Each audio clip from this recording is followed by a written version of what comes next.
10, 9, 8, 7, 6, 5, 4, 3, 2, 1, 0.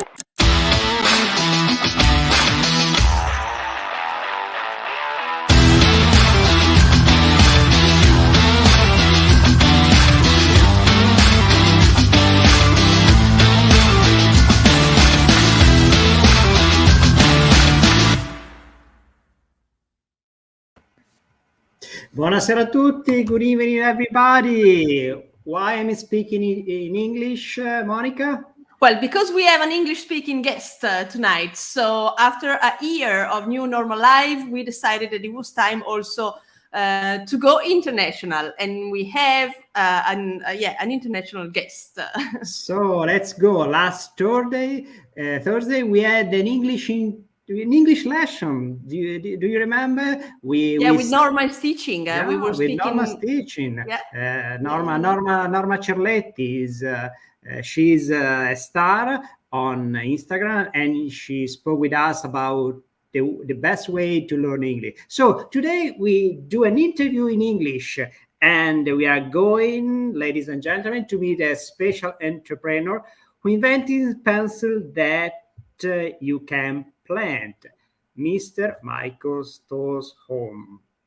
Exactly. So, growing pencils. Many of us know them, many don't. So it would be also nice to discover what they are exactly. But basically, you imagine some pencils that you can plant into the ground and growing vegetables, flowers, herbs. But Michael is going to tell us more about that. Oh. So we have here the CEO and founder of the company Sprut, Michael. He was born in Denmark, so he's connected from Copenhagen. He founded Sprut in 2013. He was previously working in companies such as Nike and Walmart, so has an interesting career to talk about. But tonight we are focused on growing pencils. We can let Michael in. What do you think, Filippo? Okay. Hi, Michael. Nice to meet you. Nice to meet you. Okay. Welcome to New Normal Life. So, Michael, we know that you are a very, very busy person. So let's start with your experience. Do you prefer to write by hand or with a computer? I take all my notes by hand, and I do a lot of note taking during the day, and that's all by pencil. But I don't send notes to other people by handwriting, because unfortunately my handwriting is so bad they wouldn't be able to read. Why do you take notes on pencils and not on pen? Because you want to erase, or what's the idea? I think it's an old habit. Also, science has shown that when you take notes by hand, you actually remember much better than if you take notes on your computer. So for note taking, I always use pencil and the paper. Yeah, I agree with you. I mean, as a psychologist, I've studied that topic a lot, and there's a lot of science behind the effect on taking notes by hand or by computer. So agree with you that by hand is way better for our brain, actually, while we work or study. Yeah. Exactly. Yeah. What was the first step in creating your company? We were saying that you founded Sprut in 2013. How did it all begin? Originally, the Sprout pencil is an idea from 3 young students at MIT in Boston in USA. Mm-hmm. They came up with the idea. They put it on Kickstarter.com, the crowdfunding site, where I saw it and I thought, whoa, this is a great idea for illustrating what sustainability is all about. Because you have a product, you use it for something, and instead of throwing it out when you are done, you use it for something entirely different. You literally, in the case of the Sprout pencil, give it new life by planting it. And I love that idea.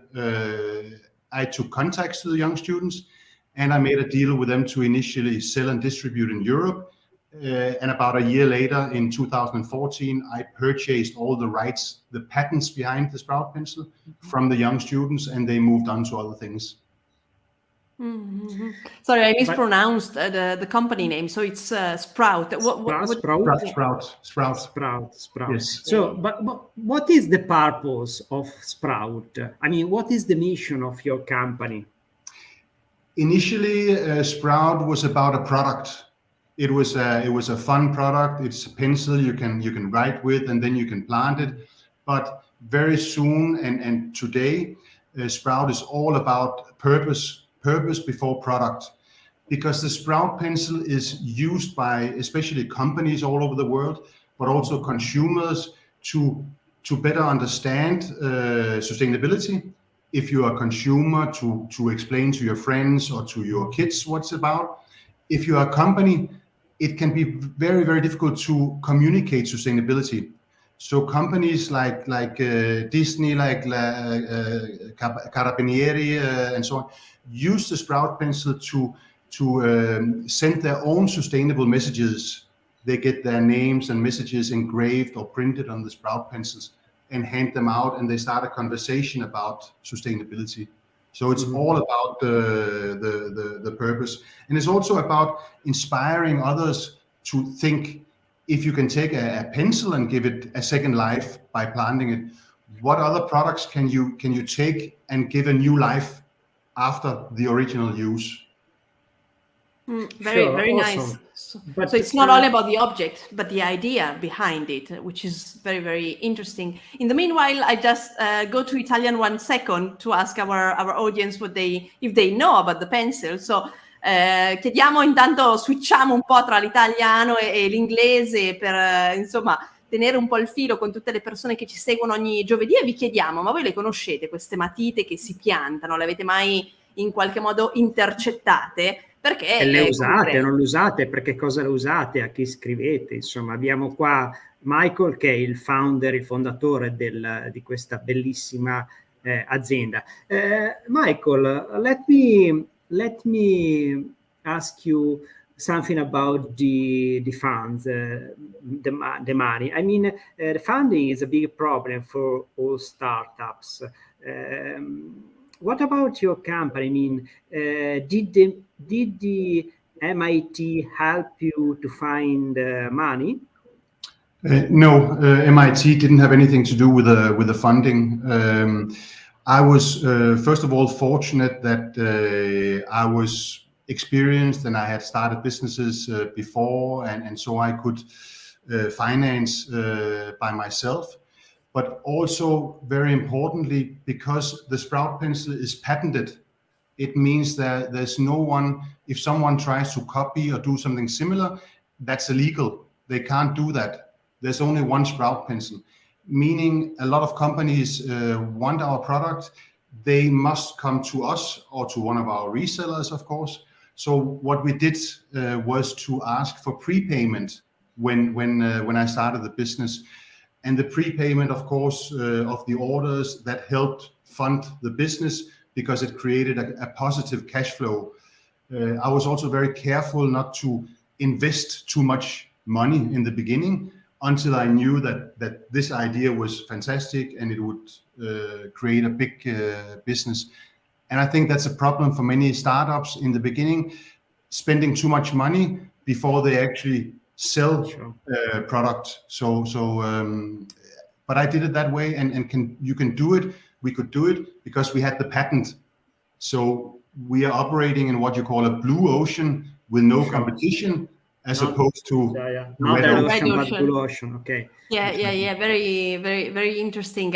If you think about yourself in 2013, when you found the idea of Sprout, of those 3 students, did you actually picture yourself growing the company as much as it did, or I mean, it was a surprise also for you?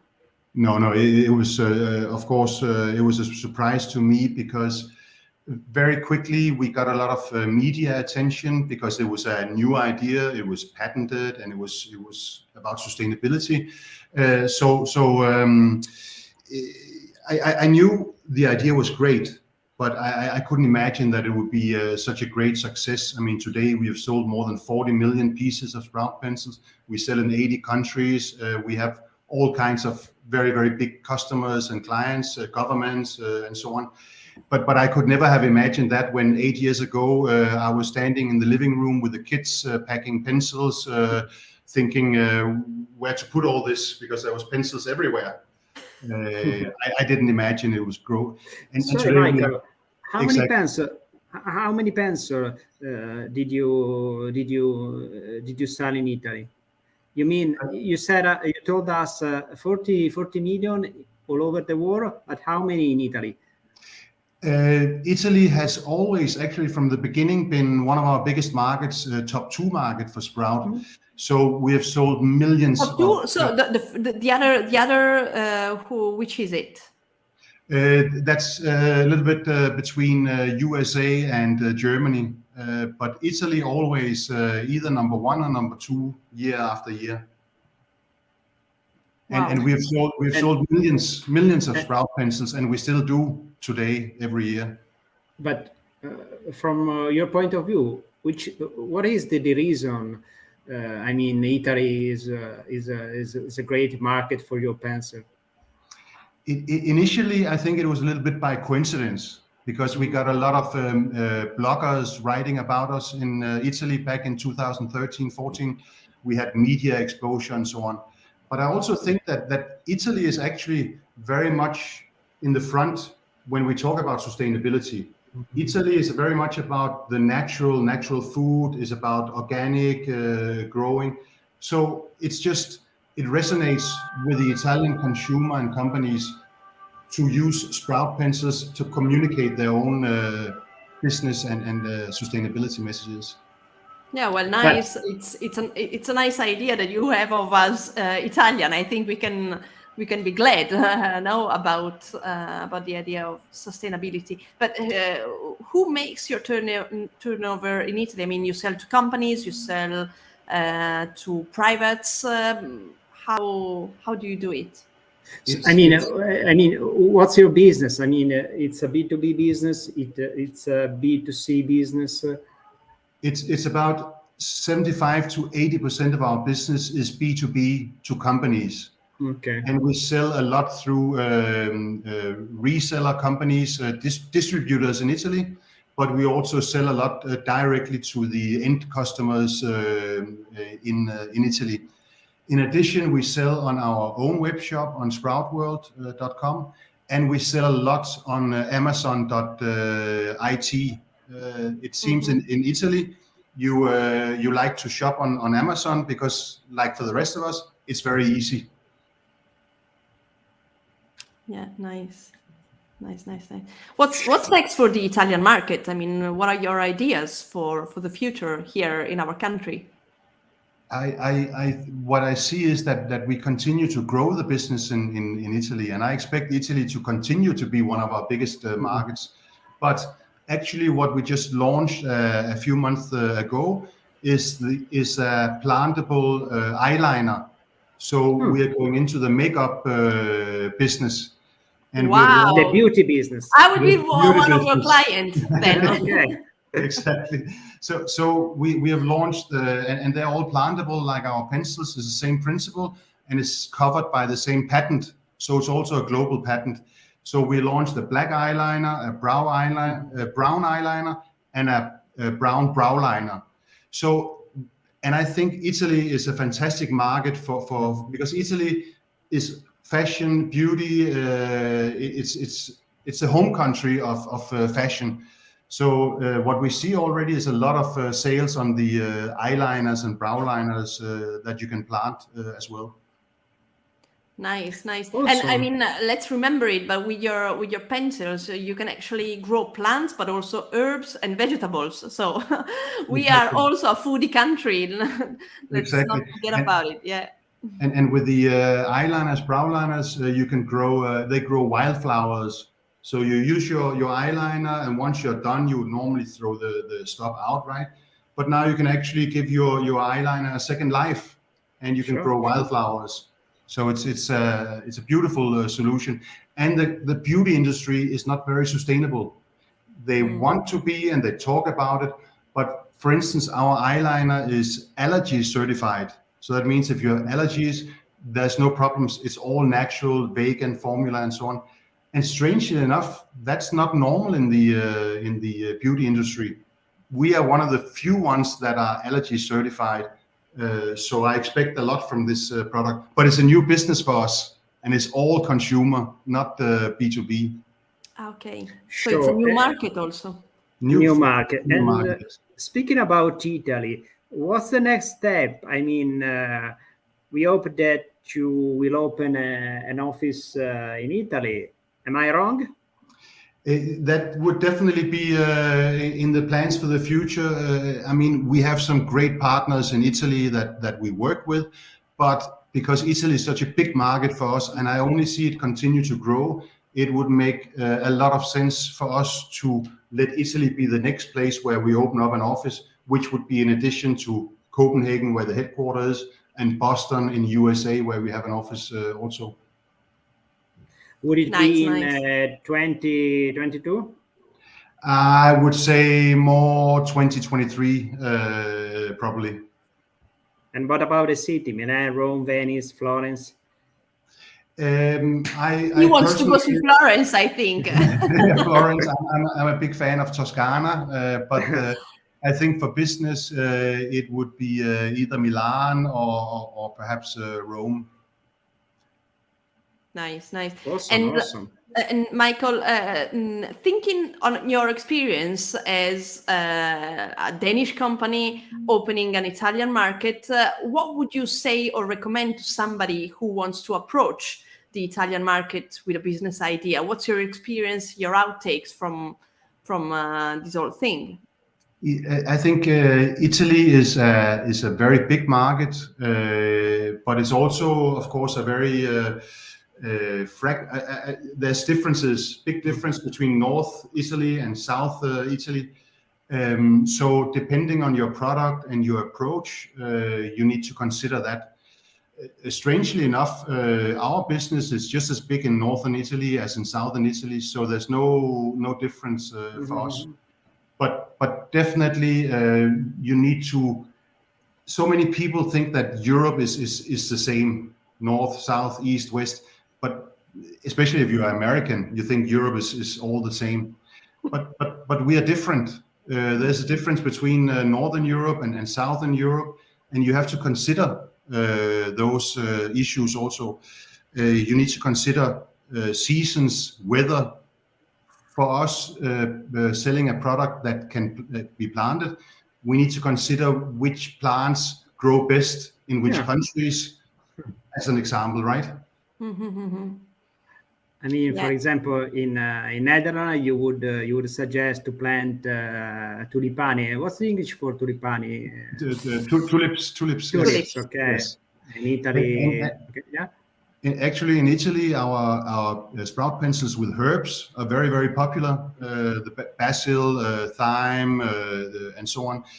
And I think because of the cooking, I mean, basil you can use for anything, for pasta, for pesto, for spaghetti. So, and we used to sell also rosmarino. In Italy was the #1 bestseller in Italy. But unfortunately, rosmarino takes 5 to 6 weeks to grow. And when people plant their sprout pencil, they want to see results quickly. People are very impatient. So 5 to 6 weeks to grow rosmarino, people would think it didn't work. And they throw everything away. So we need seeds, plants that grow fast so people can see results. Yeah. But it's very nice. I actually used your sprout pencils a few months ago in one of my events. I organized digital detox events where we take people out in the middle of nowhere, disconnected from digital, and we gave as a gift to all the participants a pencil, and people loved it because really the idea was, okay, it's something that I can use, and then it will somehow re-give me something else in terms of herbs and everything. So a very nice gift also. And that's a great point, because if you give someone a plastic ball pen with your logo on, they have first of all, it's not very environmentally friendly, Second of all, people have received so many plastic ball pens, they just throw them out and it's useless. If you give them a sprout pencil which can be planted, you can already start a conversation. A lot of people call it an icebreaker, because you can actually start talking about sustainability, about growing, about cooking, and also writing, drawing. So it's a great conversation starter. Sure. Absolutely. And Last question, Michael. What kind of opportunities do you see in the post-COVID economy from your view? I think these are interesting times, because COVID in some ways has changed things. Suddenly working from home, suddenly back in the office, maybe mixing. And in many ways, it seems like COVID is the chance to change some things, to do some things different.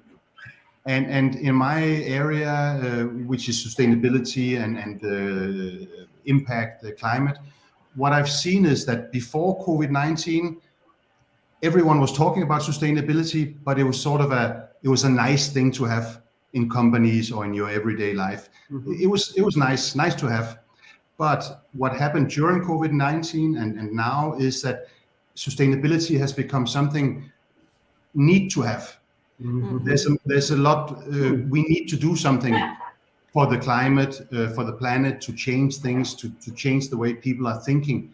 And I know that people are just much more concerned now with sustainability and with the green business. So definitely to start a business today, you must think sustainability into your business model, where you produce. I mean, Sprout, for instance, we don't produce anything in Asia or purchase any materials from Asia. Everything is sourced and produced in Europe for Europe, and in USA for USA. So you should focus on local production, because that's where you create local jobs, but you don't impact the climate the same way if you ship goods from around the world to make shoes or clothes, for instance. Awesome. So from nice to have to need to have. Definitely. It used to be that it was in companies there was maybe a CSR sustainability manager, and that person was very alone, was trying to talk to the boss, we should, and so on, but was not really, the boss was listening, but and thought it was a good idea, but nothing happened. What we hear now is that it's coming from the board of directors, it's coming from the CEOs. They are telling their employees, we must think sustainability into the business model. And that's where it has to come from. It has to come from the CEOs and from the companies. But what is the reason? I mean, from sustainability is must have. I'm sure that it is. But from your perspective, from your point of view, what is the origin? What is the reason of this new way of thinking business? That's a good question, Philip. I think it has to do with, we were sitting during COVID-19, we were sitting working from home, there was not so many cars in the streets. We saw that actually made a big impact on the pollution, right? But then we came back and everything was like before. And I just think that people start to realize that we can actually do something. It doesn't have to be that we all have to stay at home, not at all. But on the contrary, I mean, we need to grow businesses and grow societies. But we just have to think about how we do it. Drive electric cars instead of gasoline cars.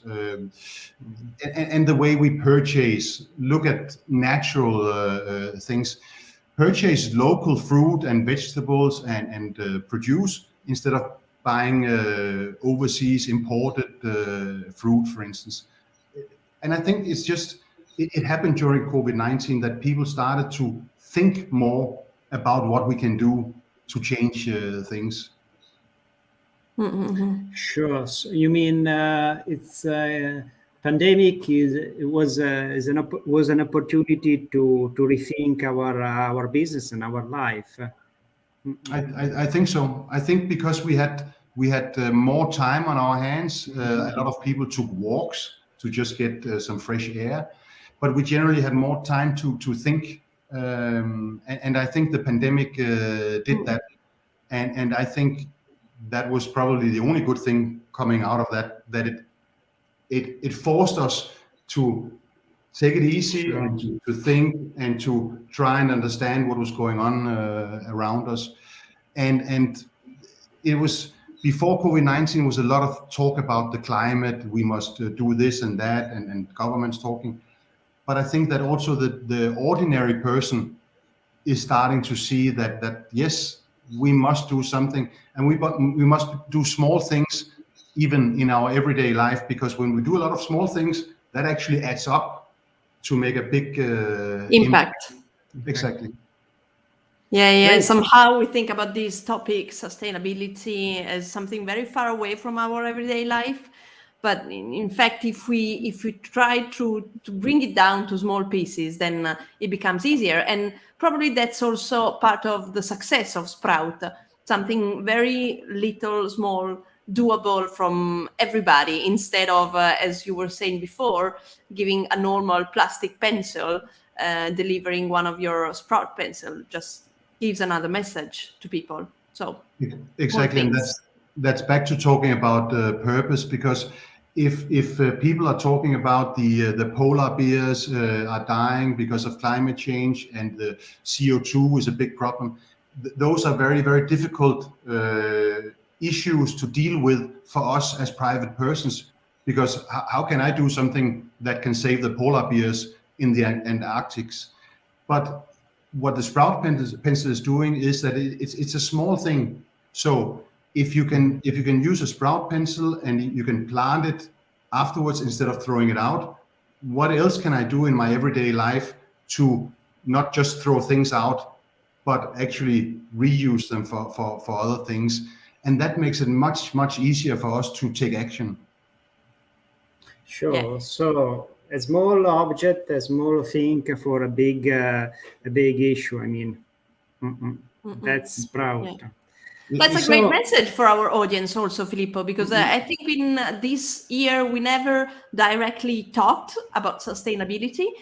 We talked about this topic in different ways, but not as directly as today. So it was a very big Opportunity. a great honor to have here Michael talking about this. Sure. So, Michael, we are looking to meeting you in Milan. I'm looking very much forward to that. 2023. So, thank you for being with us. We are really happy to hear that in Italy, the sustainability is a main topic, and Italian people are really focused on this. This new way of thinking our lives. So thank you for being with us, and we'll look forward to meet you here in Milan. And for our listeners, I would say that we have to remember, Filippo, that next week we're not going to have our Thursday meeting, but it will be moved on Tuesday, 6 p.m. And we will talk with a youngster, Federica Mutti, about her way of setting up her career on YouTube. So it will be a different topic. But I think probably some questions about sustainability will come up also, given her young age, that she's very interested in the topic. Yeah.